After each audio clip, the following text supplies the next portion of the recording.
Sisters and brothers, ladies and gentlemen, friends, neighbors, comrades, all citizens of the world, wherever you're going, wherever you've been, and wherever you're at, we welcome you to the Live from the Heartland show here on YouTube.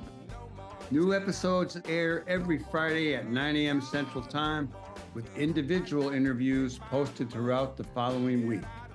I'm your host, Michael James, encouraging you to take the chain from the brain to get back in the people's game, because it's time to move from the lower level to the higher, from the shallower to the deeper, from the one-sided to the many, and from the abstract to the concrete. So without further ado, let's get it on. Welcome all you citizens of the world. It's time for another edition of the Live from the Heartland show. Once again, I'm Michael James up here in Chicago's 49th Ward, our Blue Ward. And we've got a really nice lineup today. You know, it's not too long until we have this big election that will probably determine all of our futures, not only here in Chicago, but throughout the states, the Western Hemisphere, in fact, the whole world. A lot riding on this, and we've got two people who are actively engaged in helping to turn out the vote going to join us. Katy Hogan, a sometimes co-host and a producer of Live from the Heartland, and one of the original hosts, Paul Draus, who teaches up at University of Michigan, Dearborn, and is going to talk to us a little bit about what's going on around the Arab community and the vote for Harris. A little bit after that, we'll take a musical break, and we'll be back with the one and only Win Noll, who has a new tune out about women's rights, and we'll talk to her about her band and her music. And then the finale of the show, so to speak, will be our interview with Barbara Dane from back in the day, I think in 2021. She was 94 then. She just passed away this past Sunday, and we'll play some of that for you. So stick around. We'll have a good time.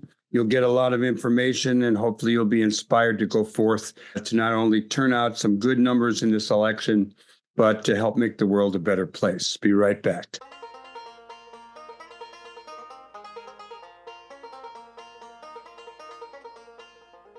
Well, now yonder stands little Maggie, got a dram glass in her hand, and she's drinking down her trouble. She's fooling some other man. Tell me how can I ever stand just to see those two blue eyes? They are shining. Okay, all you friends and neighbors, you brothers and sisters, welcome back to Live from the Heartland for the week of October 26th. And as we mentioned at the outset, we're getting real close to the election. And I've invited two of the people who have been long involved with this show, Katy Hogan and Paul Draus, to come on and talk about where they see things at regarding the election with just less than 2 weeks to go. Katy's been working with Operation Swing State and going up to Wisconsin with big groups of people. Paul lives over in Dearborn, where he teaches at University of Michigan at Dearborn. And I'm going to start off with a quote I got from James Carville, who has been pretty negative a lot of the time and, sends panic emails. But today, which would be Wednesday, a couple of days before the show goes up, in the New York Times op-ed, he said, Harris will win. 3 reasons Harris will win. 1 was Mr. Trump is a repeat electoral loser. This time will be no different. 2, money matters, and Ms. Harris has it in droves. And number 3, my final reason is 100% emotional, and it's just a feeling. And he basically says that we're told how America is too divided, hopelessly stricken by tribalism, etc., but goes on to say he doesn't think that holds up. So I'm going to turn it over to you, who are people on the front lines. Katy, why don't you give us a little kickoff about Operation Swing State and what you've been doing and what you've discovered in the process. Okay. Well, it's an unusual campaign. It's every campaign is different, and this one that's true of as well.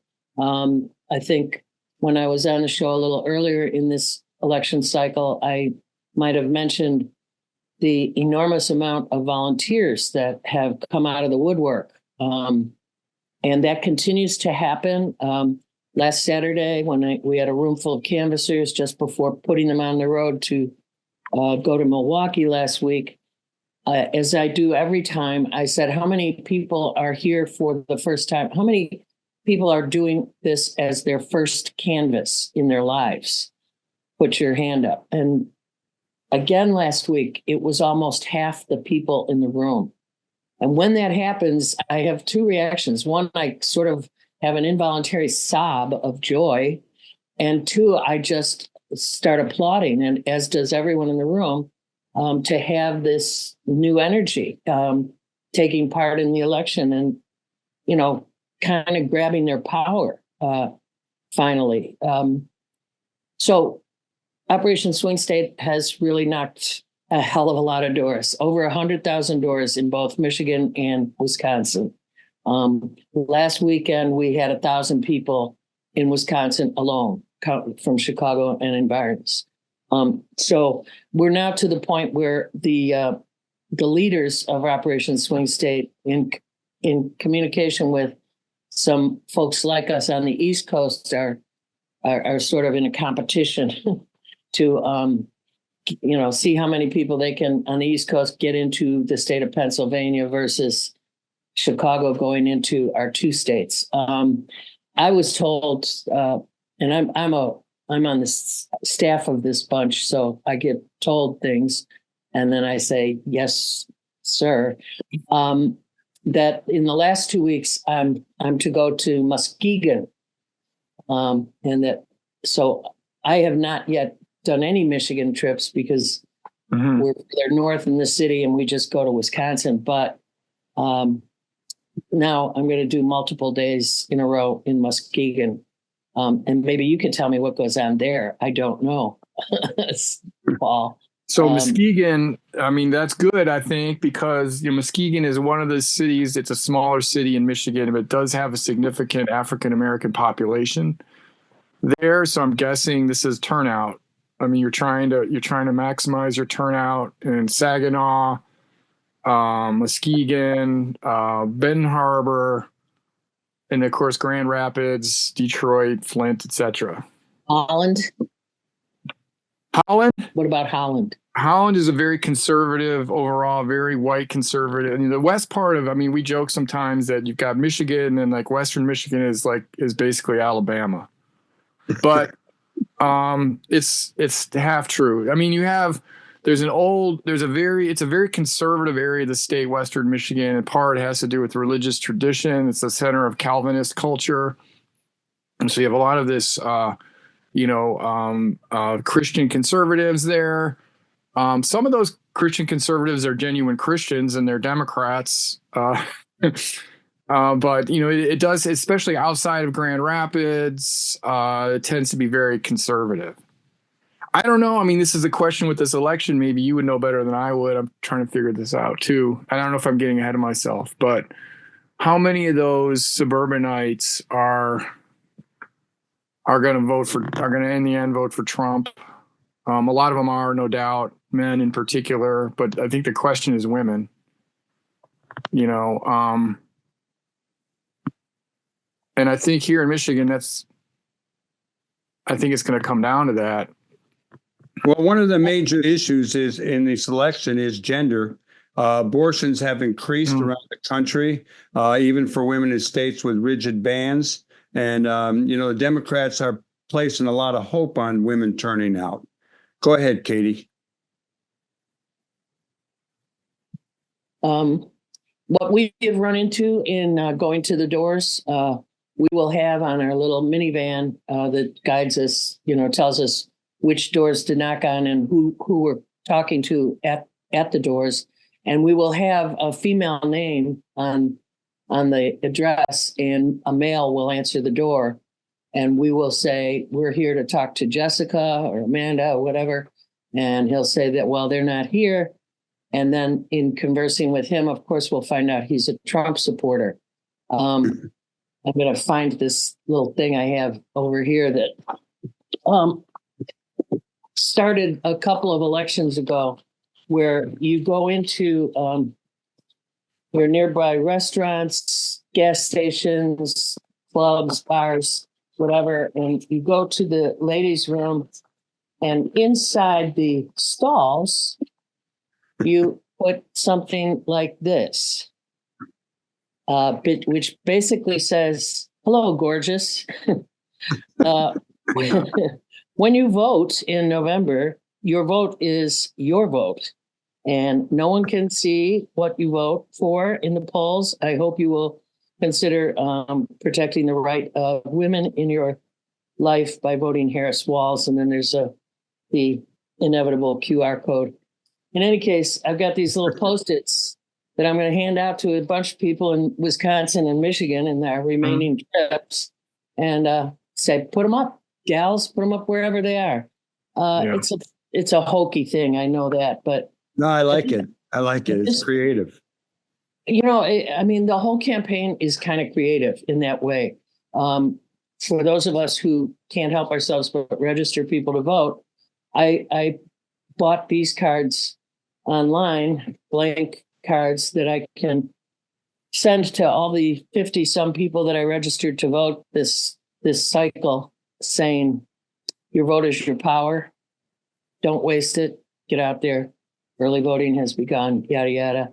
You know, and on Monday, when early voting started in the neighborhood, we encouraged people to do the senior stroll to the polls thing, which has kind of taken off. And a lot of people are doing that, getting their friends together and walking over to the early voting place, having coffee after and talking trash about, you know, the whole situation that we're in. You know, and again, it's particularly given that we're talking to Paul in Michigan, the entire debacle in Gaza is turning all of us just sick at heart with what's going on. And with our money, our bombs, we should definitely stop arming Israel if they can't stop bombing hospitals, burning children alive in beds with IVs in their arms. It's just outrageous. And so folks, some of the young radicals in our neck of the woods, Michael, are, you know, saying, well, I'm not going to vote for Kamala Harris because of Gaza. And you know, it's tricky. I have to say, I couldn't agree with you more, but I'm telling you, vote for her because it's too damn close. And it is too damn close.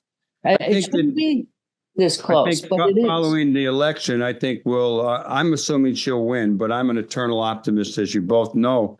But I think that as soon as she wins, we got to have some major demonstrations and, you know, bring people out. Let's go over to Paul sitting up there in Dearborn in his study. And, you know, you were on the show probably in the last year because we were concerned about the Arab turnout in Dearborn. A lot of people were upset about Biden's position, and they probably still are pretty upset that Harris hasn't done more to show some support for the situation in Gaza. How about it, Paul? Tell us what you see, what you know, what you think. So, yeah, I'm here in my basement bunker in Dearborn, Michigan, and I'm part of this community. Been here almost 20 years. So very aware of the feelings around here. It's hard to know what particular people are going to do, of course, because with voting and behavior is not linear in that way. I know I did door knocking the other day for the first time, and I'll probably do it a few more times before the end of the election in my own neighborhood. Right. And so, door knocking, that's not easy, you know, and for me, it's not, because it's like, it's a private thing. And that's actually what a lot of people say to me. It's a private thing. And I want to tell you how I'm going to vote. The first guy I found was not a person that was on the list. He had recently moved in. He said, yeah, I'm going to vote for Harris, although I have to go to the other side of town. He's from East Dearborn. For those of you that know anything about Dearborn, there's basically two sides, West Dearborn and East Dearborn. I live in West Dearborn, which is still predominantly, I guess you'd say, European American, although there's an Arab population in West Dearborn. as there is throughout all of Dearborn. East Dearborn is predominantly Arab American, Arab and Muslim. So this was a young man who had recently moved from East Dearborn to my neighborhood in West Dearborn and said he was going to vote for Harris, and his voting place was in East Dearborn. But then I got a bunch of people who were like, we already know that we're going to vote. You're the third person that's been here, which I think is a good sign, right? Yeah. Even though I'd gotten a list that said these people had not been visited yet, but there might be multiple lists out there, right? So who knows? But they didn't want to tell me what they were going to do. I had one woman that said, I take this, it's very private. I don't share with people how I'm going to vote. She did come out and talk to me, so I thanked her for that. I had one, this is probably the most distressing for me, was a young woman probably in her 20s, maybe 30s, I think with a child, who did tell me she's going to vote for the Green Party. And she said she thinks her husband is a Republican. So, I mean, there's one thing that they don't talk about it that tells you that, which is true in a lot of these households, I think. And I said, okay, well, were you a supporter of the Green Party or where the Green Party before this election? And she said, well, yeah, because what I was sort of getting at was this issue that's been raised about Jill Stein and the Green Party sort of popping up every 4 years when they're not really doing a lot of organizing work on the ground. They're not really visible in movement circles and things like that. And I don't know if you guys watch Mehdi Hassan at all. He's been very strong on this, speaking as a Muslim and the issues that are at stake here. But again, it's somebody's. Tell our listeners who that is. Mehdi Hassan used to be on CNN. I think he's originally British, Pakistan. I think he's Indian or Pakistani, Indian. But Muslim political commentator and reporter. He was on CNN. He quit CNN, I believe, over a conflict over his reporting on Gaza in particular, and started his own media company. He's an excellent reporter. He's very, very sharp. He's very sharp on the issues. He's extremely critical of the U.S. position and politics in the Middle East, especially in Gaza. But he's also very, very clear in terms of what's at stake in this election with Trump versus Harris versus, the other options and so on. So I referred it to my son. My son is a practicing Muslim now. Many of his friends from Dearborn are young Muslim men and women. He hates what's happening in Gaza. He hates Biden as a result, I think. But he also realizes that they're starting to realize that Trump is a terrible option. So he was thinking about voting for Jill Stein. I've been sending him some material, because these young men, I think, are going to, are the ones that come out and turn out. How they're going to vote could be in such a close election. It could be, a real factor, right? So, I mean, we're in the situation where everyone is saying this is the jump ball. It's a coin toss, it's a crapshoot, whatever you want to call it. I have these feelings of dread that come over me. I think, in terms of the Arab Muslim population here, probably half are not going to vote for that voted last time for Biden. Harris are probably not going to vote for him. I think maybe the other half will. But I kind of agree with what Michael Moore said on this. I heard him the other day. He said, listen, I can't go to somebody who's in my community, who's a Michigan resident, who's lost family in Gaza and Lebanon, and tell them, you need to vote for Kamala Harris. It's up to us to bring out the votes to make up that difference with other people, because sometimes people need to vote their conscience, and you can't argue with them on their conscience. I'm, I guess, more upset by a number of people I meet that, whether they're Trump supporters or they're undecided, just the information they have, how low quality it is, how little information they have, and then how much disinformation is really reaching people on all these different levels, whether, it's about, Biden sending money to illegal immigrants instead of to FEMA, or all the different things that get circulated and that some of them stick, and or that Trump was really, really good on the economy and things are going to get better if Trump is reelected. That's the biggest one, I guess, that you hear. Probably the feelings that we all have about, why is it so close? Why are there people that can consider reelecting a man that was thrown out of office because of how horrible a president he was and how much stress he induced in the entire population and how he mishandled, a global crisis that he did face. Let me jump in here. I think disinformation is one of the key things, and I keep wondering. I watch CNN and a lot of progressive outlets, or sort of progressive, and I wonder how people don't get it. But people aren't seeing any of that. A lot of them are just doing some kind of social media feed that they originally liked something, and they just get a steady stream of this kind of stuff. So I think that's a real issue. And then one of the things that I think is important, though, maybe we could talk about, is John Kelly, who was a chief of staff, but who's actually Trump's longest chief of staff. He basically called Trump a fascist yesterday or the last couple of days. And he did it on tape. And he did it on tape, too. He was recorded saying this. I mean, he's the second one who said it. I mean, Mark Milley said that Trump was a fascist to the core, right? Yeah. So the question is this going to penetrate? I think what the Harris campaign has done, I think Harris is a politician. I actually like her as an individual and as a politician. I don't mind that she's a pragmatic politician. I actually think that's a good thing in many ways. But they've made a calculation. I think it's a cold calculation, but it's that they can lose progressives, Muslim Americans, Arab Americans in some places if they can pick up a certain number of suburban Republicans, women, educated folks, and Republicans that can't stomach voting for Trump, that do listen to things like what John Kelly says and what Mark Milley says and what other Republicans. So I think that's the gamble they've made. I actually have a good feeling today, sort of like James Carville, because I did attend the rally last night with President Obama. Oh, yeah, you were at the Obama rally and the rapper was with him?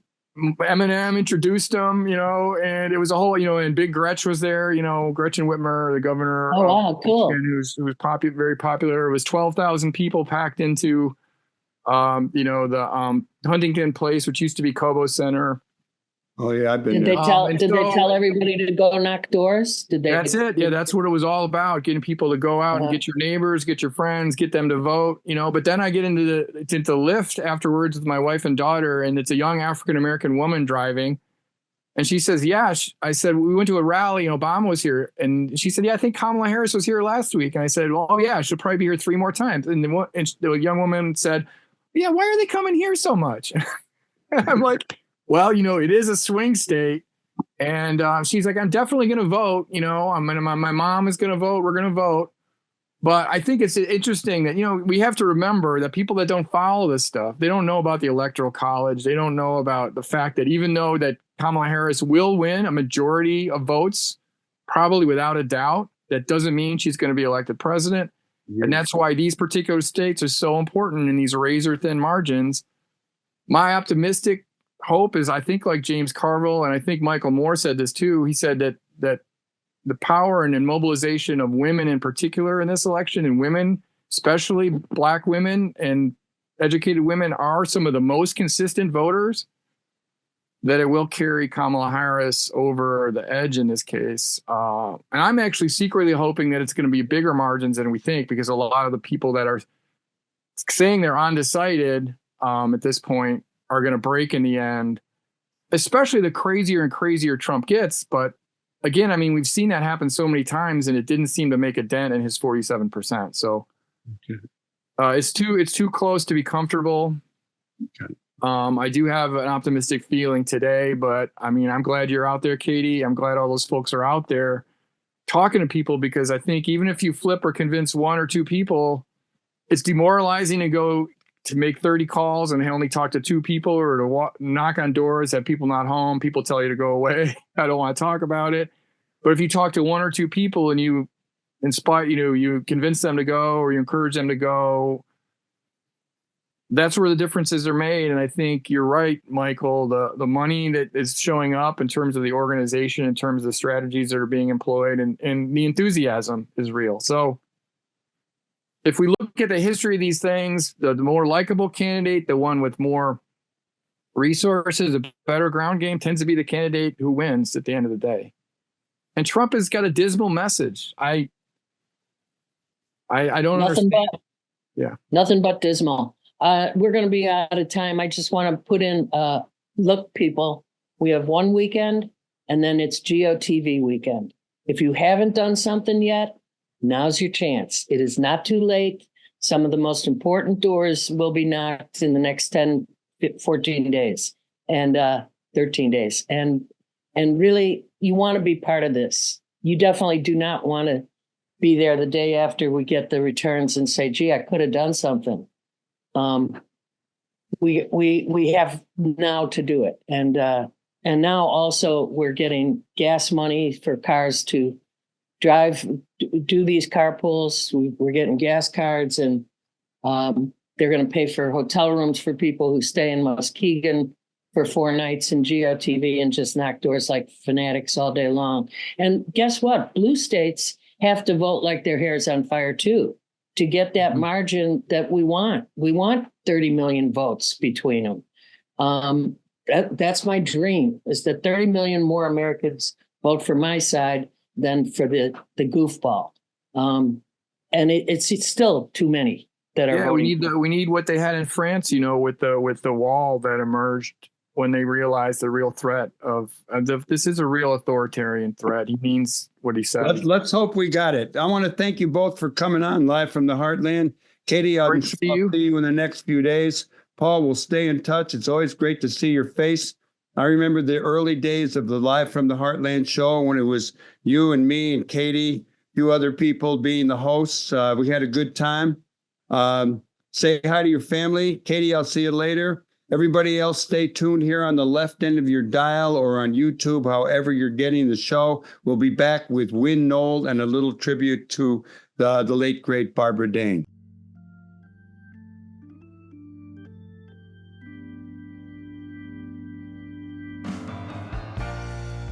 It's my body, my right, yeah. You can't take my right from me, no. It's my body, my right.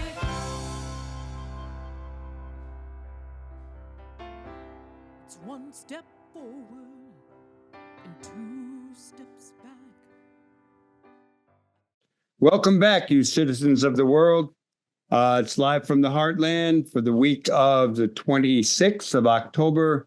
And we're bringing on someone who's been on our show before, the one and only Win Noll. And she is from the Win Noll Band. It used to be the Win Noll and the Rockin' Souls. Now it's Win Noll for Kamala Harris. And she has a new tune out. It's a single called One Step Forward, My Body, My Right. Hello to you, Win, and how are you doing? Hi, Mike. I'm doing great. How are you doing today? We're having a good day so far. We're looking forward to the rest of it. I listened to your tune. I really like it. Tell us a little bit about it. How did it come to be? How you're getting it out there? What's going on?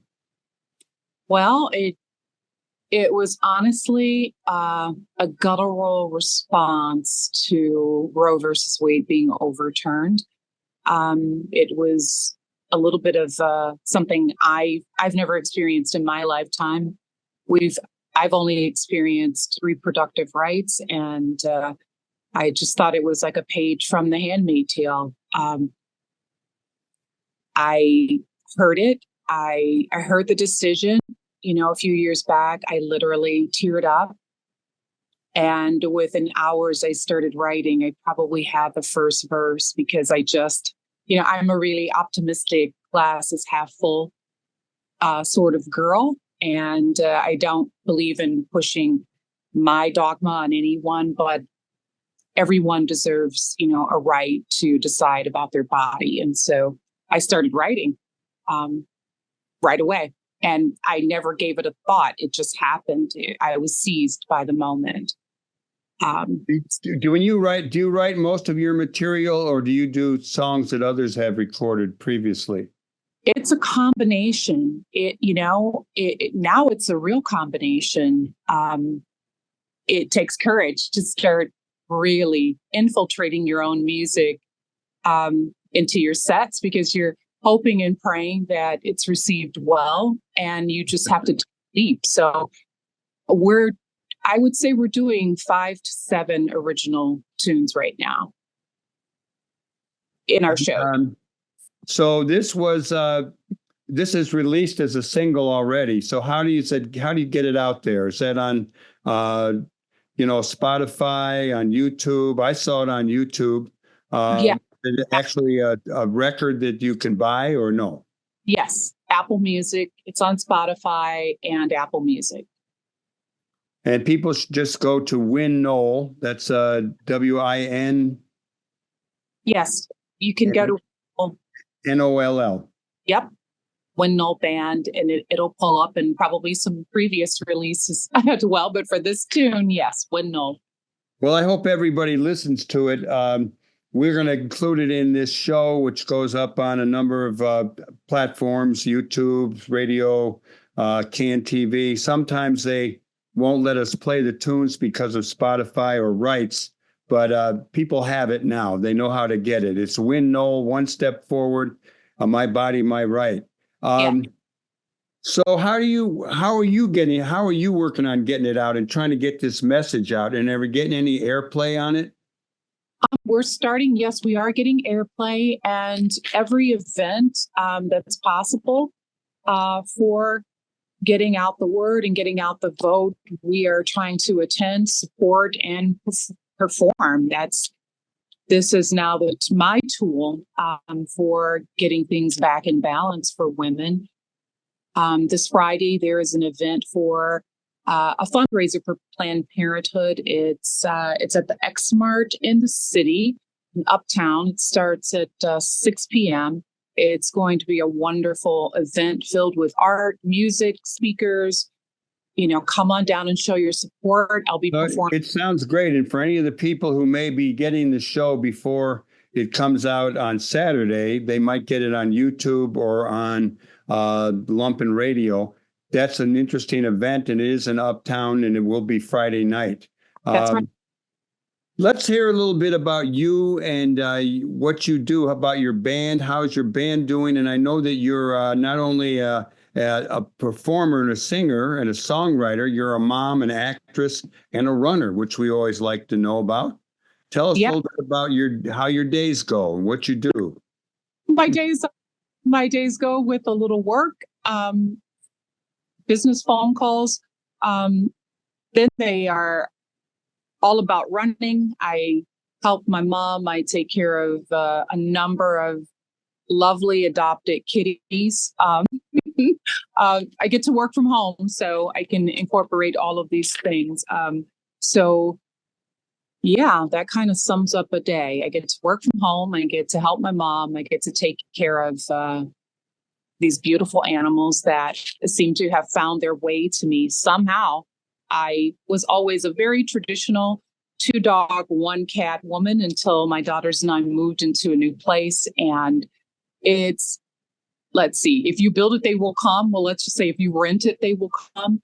Somehow simply lined up outside of our place in need. It was a very, sort of bizarre scenario, but we had to respond to the call. Tell me a little bit about your band. Who do you have in it these days? And what's it like being a white woman doing the blues these days? Well, I'm a mixed race woman. Oh, so good. I apologize. I cannot tell. That's okay. That happens with mixed race people. And that's actually the beauty. There's racial ambiguity, so you never know, who's standing in front of you. So when you hear these soulful sounds coming from me, just know I am definitely a mixed race woman. I am so glad to hear, and I apologize for not. That's okay. Assuming that you were just a white person. Well, here's the funny thing. I was doing a show, and a guy walked up, and I was standing with my 2 Asian bandmates, and my mom is part Native, and he said the exact same thing. It's like, well, these 2 guys, he'd had a few, are obviously what they are, but how does it feel to be a white woman? I was like, no, I am not a white woman. I've been to therapy for this. I don't have to answer exactly what it is, but no, I'm a mixed race woman, and we're all here singing the blues and keeping it alive because this is a human experience. And we certainly acknowledge the African-American family and ancestors that created this amazing American music. So there's my whole spiel for that. That's great. I got to say, I've been getting a weekly dose of the blues. I go to my friend. I've been seeing him for massage and body work for many, many years, like 30 or something. And he basically, now that he has Spotify, he'll just go Chicago blues or rural blues or whatever. And it's just amazing the kind of stuff that comes up. Some you've heard before, some are new to me, some are names I never even heard of, and I thought I knew a little bit. There's a lot of great music to hear out there. Oh my gosh. And yes. And it continues to evolve in that light with just amazing new music and artists with their own take, which is just beautiful and a tribute. And I have 2 Japanese bandmates that are just, they've been here for 30 years and that was their choice. You know, blues is their choice of music and they honor it so beautifully. That's Minoru Maruyama, that's Wabi Yaguchi. We've got Mike Flynn on bass. Cleveland Taylor has been on drums, and we've been doing it. We actually had Brother John on the recording, and so whenever we can get him, we certainly try to, because he's just a wonderful addition to any musical event. So that's our current lineup. Well, Win, do you have any dates coming up that are beyond this Friday so that we could hip people to them? We do. I am solidifying things as we speak, but mid-November 15th, we have the Laren Club, the Rockford Blues Society. That's my family. We won the blues competition and went down and represented Rockford in the international blues competition. Steve Jones and his lovely wife Annette are just killing it with representing the blues and events and support. So if you can get to Rockford on that night, please do, because it's a worthy cause, not just us, but supporting that blues society. So. And if people aren't driving to Rockford, they can go to youtube.com and they could find Win Noll. And the tune is One Step Forward. Yes. And it's the Win Noll Band. It is. It's a Win Noll Band. Well, you keep up the good work, and I'm going to come see you live one of these days. I've talked to you twice on the show, and I've listened to some of your tunes, but I'm looking forward to the live show. Yes, I would love to have you there. Let us know. We'll give you a special seat. Right on, sister. Okay. Okay. Everybody else, we're gonna shift now. We would have spent more time with Win, but a good friend of ours, Pablo Menendez, who's from the band Mezcla in Cuba, his mother, who is a renowned, first a jazz singer, a blues singer, a folk singer, Barbara Dane, just passed away at 97. And I had the honor of meeting Barbara and hanging out with her in Oakland when Pablo was in from Cuba.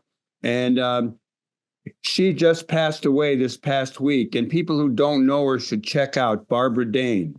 And here is an interview we did with her back in 2021. I think it was March. And you can find it on CAN TV, on YouTube, live from the Heartland. But we're going to rerun some of it now. So everybody stay tuned. Enjoy it.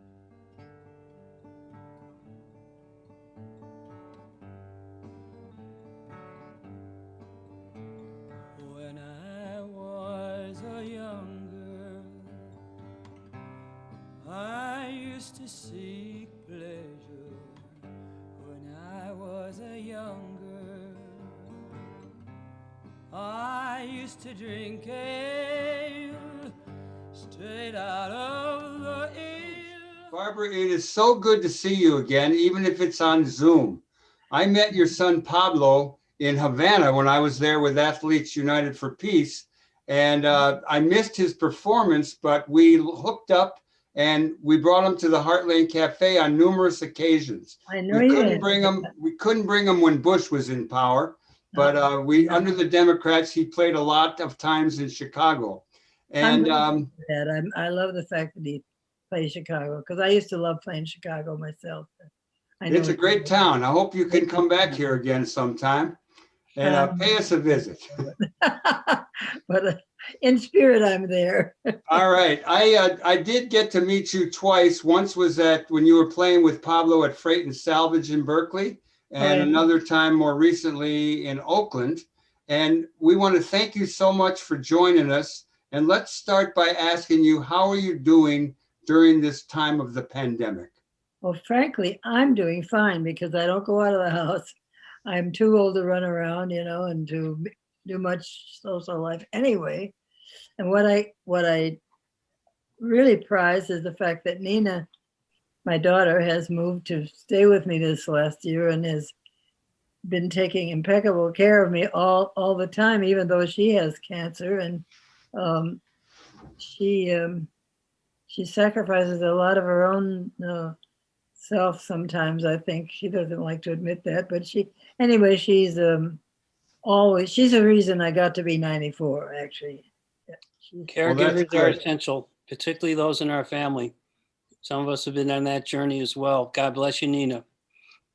Could you share with us some of your musical history, some of the high points as you think back on a really varied career? I mean, folk music and some R&B, and then there's this whole Cuban thread, and we'll talk later about.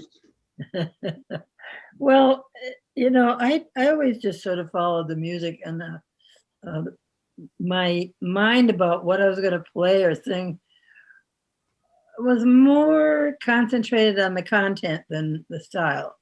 I've never particularly been interested in sticking to any particular style because I'm going to be singing to people who like different kinds of music. I'll try to bring them something they enjoy, But I like the challenge of trying different styles and just being able to float around in the music world and pick up a thread here and there if I like that song and it's in a different genre than I've ever sung before. Well, I'll work on that a while and probably have fun with it. I started out wanting to do a lot of folk music because I was hungry for that. I was raised by parents from Jonesboro, Arkansas, and they came to Detroit and I was born. Okay, so what they were doing was busily trying to erase all signs of hillbilliness in themselves, accents, customs, songs, anything. Any of the culture was, as far as they were concerned, the culture was back there and never to be spoken about. So I felt like I had no culture. I knew all around me were kids from different countries. Parents were from, wherever, from Iran, from Mexico, from everywhere you can think of. And I would say, well, I'm nothing when they ask, what are you? I'm nothing, because I didn't have any sense of a root base. So I was looking for that, and I guess folk songs filled that gap a lot, filled up that void. And then Pete Seeger came to town and asked me if I'd be the person who pulled together a People's Songs branch, which was a political activist singer's idea. And so I thought that was really cool. And I was living in Detroit. It's Depression times. It's after the war. Then after the war, there was all this union organizing going on. So I learned a lot of union songs and I sang out in front of the shop gates and stuff because that's where the people were and what was going on. And so then, I don't know, I fancied myself a folk singer because that's what everybody was calling that kind of a thing, someone who had that kind of repertoire. And I don't know, I eventually also liked pop songs and jazz and liked everything. I was singing with a little pop, in high school there's always a little pickup band here and there, kids that like to play. So I would sing Blue Moon, You Saw Me Standing Alone, and some of those silly pop songs. And, I enjoyed that. I thought that was very hip, that I could go from one to the other. And then I began to, I don't know, once I was bitten with any kind of a music genre, I had to have it. I had to do a little of it. Well, it's interesting. You're talking about you're growing up in Detroit and you felt like your roots had been denied because your parents are trying to turn over a new leaf. So you go out looking for your roots in the protest movements of the time. Wow. Some people referred to you as an opposition artist. Is that Opposition. a artist. comfortable label for you to use about? I why never sometimes- quite. I don't think I've heard that before. Opposition artist. I am a resistance artist. Mhm. I don't just knee-jerk oppose things. I resist the things that are wrong. So, and I try to encourage others to do the same. That may be my Barbara- problem.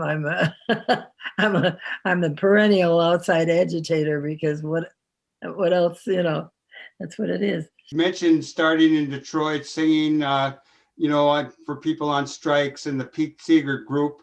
But, you have quite a rich history of coming out of Detroit, being in Chicago, singing with Earl Father Hines, all kind of people. Then you go to Cuba.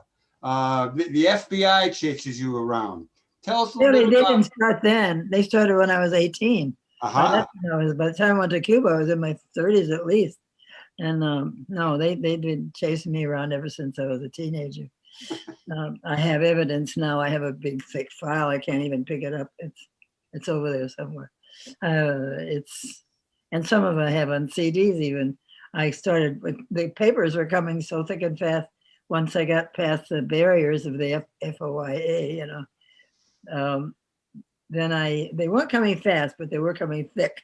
And I said, why don't you put them on a disc? And they started putting them on a disc. So I have a lot of evidence to the fact that they wasted tax money for some odd 50 years, 60 years on me. And Is that the case? Wow. I don't know what they thought I was going to do. I was doing what I was going to do, and they're not going to stop that. So what did they think they were going to accomplish with all this documentation, And I once asked Leonard Boudin, the famous civil rights lawyer. Yes. I asked him why he thought I was not brought in front of the HUAC, the House Un-American Committee, or all the threats that they put on Pete Seeger and others. And he said, I think it's because you've always been so out front with whatever you're doing and what your connections are. They have nothing to extort you with, They have no way of twisting your arm, so they know you're not gonna. And every time they would come around and knock on the door and say, well, Miss Dane, are you ready to, would you like to have a discussion?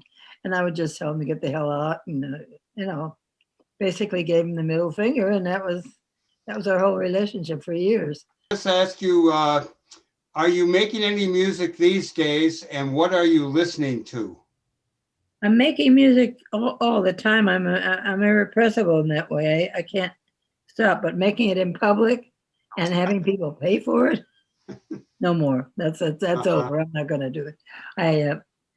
I did a whole string of concerts for around my 90th birthday because my daughter and my son were both very actively set all this up mechanism, and I think what they were doing secretly is putting goals in front of me so that I would want to live longer, and I would. They did a good job. And they damn well did a good job. Yeah. So I did, a major all-night concert, all evening concerts, and a couple at the Yoshi's, the famous jazz club here, one at the SF Jazz, which is the jazz capital of the West Coast. Down at UCLA at the I forget the name of the big, it's a famous room. Anyway, I did a lot of those concerts, and I came to New York and did something at Joe's Pub, and I think a couple of nights there. And then I went to Cuba with the band, my band, I say a band, but it's my accompanist. It's not you can't afford to keep people, staff of musicians when you don't work all the time. You have to, one feeds the other. So no, these are people that live in the area and are the best and are available when I need them. Well, Barbara, let me ask you, before we let you go, only because we're limited in our time, do you have anything you want to add, or do you want to do a little short a cappella? Well, I can always do that, I guess, but That'd be wonderful. People would love it. it'll sound really scratchy and like an old lady, but I can do it anyway. But what would I do? You understands little Maggie. Well, a couple of years ago, I was trying to find a song, a little something to stick into a program, not the whole song, but a little Diddy.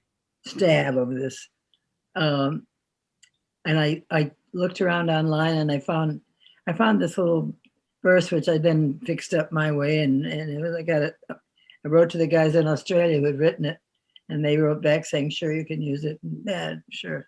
And since then have been generous. I've even donated to the film that's being made about me. The guys in Australia whose song I was basically stealing. Great guys. And the verse goes, hey, Mr. Tangerine Man, build a wall for me. I'm so stupid that I don't know what you're doing, or something like that. I forget what it is. It just, I don't know. I can't sing. What could I sing else? What? Favorite way to end a program is Beverly Grant is a great songwriter. You should have her sometime. Okay. You know her? Do you know her? The name. She's on Paradigm. She has a group on Paradigm. She's also very active and wonderful, and directs a working class women's chorus of about 40 women that she directs for decades now. She's been, and she sings a lot and writes a lot. And anyway, the song that I of hers that I appropriated because it's so exactly right, and it makes the audience all stand up. And it goes, the chorus goes, together we can move mountains, alone can't move at all. Whoa, together we can move mountains, alone can't move at all. So that's the ending of a lot. Wonderful, wonderful. Mm-hmm. We like that. And we love you, Barbara. Well, we love you here, even though we don't able to get our arms around you and hug you. But thank you both for being here and being interested in all this and doing the work you do all the time. Okay, all you citizens of the world, that's a wrap for Live from the Heartland for the week of October 26th.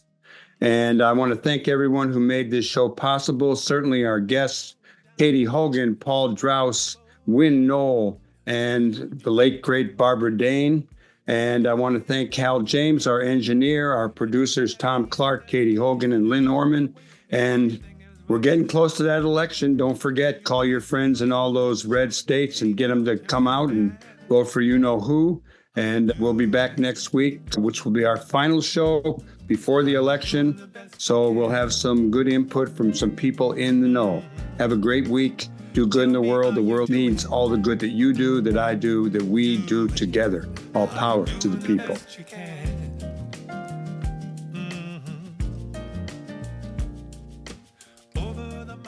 We want to thank you for watching the Live from the Heartland show. New episodes air every Friday beginning at 9 a.m. Central Time. Episodes air each following Thursday on CAN TV, 9 p.m. in Sweet Home Chicago on Channel 21, or streaming everywhere else at cantv.org.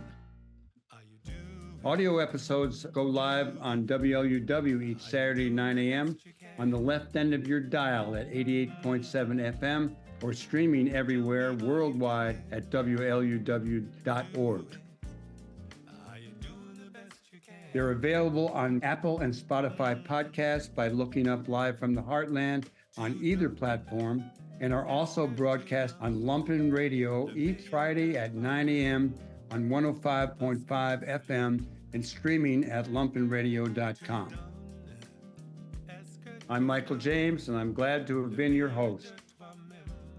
Until next time, remember, do good in the world because the world needs all the good that you do, that I do, that we do together. All power to the people. Over and out. Gone to limp. Are you doing the best you can? Tell me, are you doing